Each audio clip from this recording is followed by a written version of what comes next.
नमस्कार दोस्तों। जैसे कि आप सभी रिट की तैयारी बहुत ही अच्छे से और बहुत ही जोर और शोर से कर रहे हैं। आपका रिट का एग्ज़ाम बहुत ही जल्द और बहुत ही नज़दीक आ चुका है। 26 सितंबर बहुत ही जल्द, और उसका आपको बेसब्री से इंतज़ार है।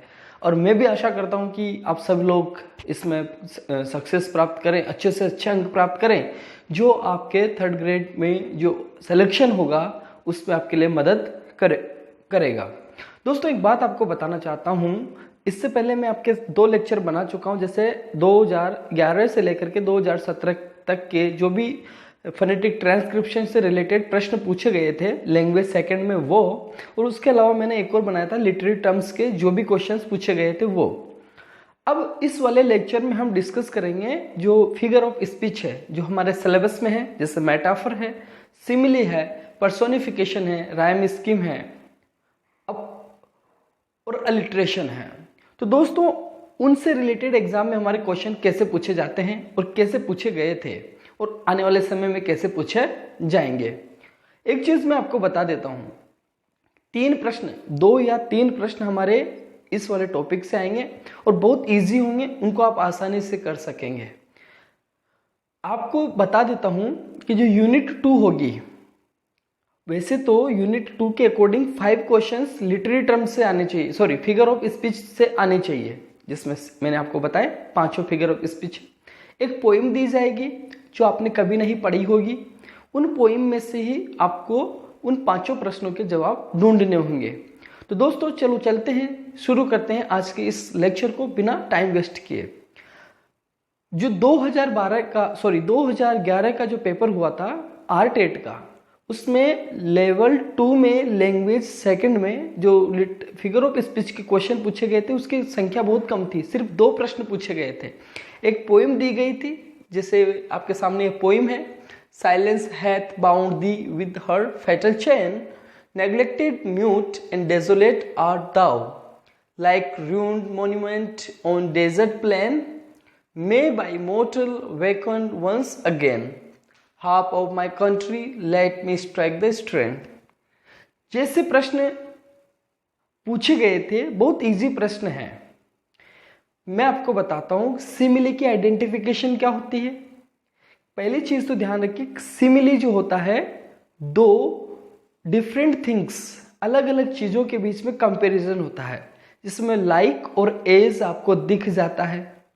तो आपको सिंबलाइज करना आना चाहिए, और अगर आपको वर्ड का मीनिंग समझ में नहीं भी आएगा तो आप आसानी से क्वेश्चन को सोल्व आउट कर देंगे। तो चलो चलते हैं, शुरू करते हैं। आज के अपने पहले प्रश्न को देखते हैं। पहला प्रश्न था, देखो मैं भी आपको अर्थ नहीं समझा रहा हूं इसका, फिर भी आपको दोनों प्रश्न करके दिखाऊंगा। तो अर्थ समझ में नहीं आता है फिर भी आप प्रश्न कर सकते हो, अगर आपको सिमिली क्या है, मेटाफर क्या है, पर्सोनिफिकेशन क्या है, अलिट्रेशन क्या है और राइम स्कीम क्या है, अगर इसका नॉलेज है तो मैं उसी नॉलेज के जरिए इसके आंसर निकाल के बताऊंगा। तो दोस्तों, जो पोइम है मैंने आपको समझा ही नहीं है, मुझे भी समझ में नहीं आई है, ऐसा मत समझना। मैं आपको समझा सकता हूँ वर्ड बाय वर्ड, बट अभी अपने पास टाइम नहीं है। तो पहले प्रश्नों को देखते हैं। देखो, प्रश्न की शुरुआत होती है, like ruined monument on desert plain example of. ये जो लाइन है किसका एग्जाम्पल है? तो दोस्तों लाइन देखना, neglected mute and desolate are thou. यहां पर बात हो रही है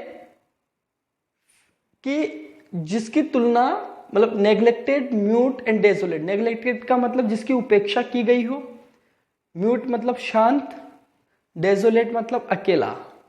आर, ये आर्ट नहीं है, ये ओल्ड इंग्लिश में आर्ट, आर को आर्ट लिखते हैं और यू को दाऊ लिखते हैं। तो वो कह रहा है कि तुम नेग्लेक्टेड हो, म्यूट हो, डेजोलेट हो, जैसे कि तुलना की गई है लाइक से, जैसे कि ruined एक खत्म, नष्ट मोन्यूमेंट होता है ऑन डेजर्ट प्लेन, जो अकेला सुनसान मैदान होता है, वहां पर जो एक बर्बाद किया हुआ है, जिसको नष्ट किया हुआ एक स्मारक होता है, उसी के समान तुम क्या हो, नेग्लेक्टेड हो, म्यूट हो, डेजोलेट हो। मतलब आपकी तुलना, आपकी नहीं, इसमें जो भाव जा रहा है उसकी तुलना ruined मोन्यूमेंट से की गई है।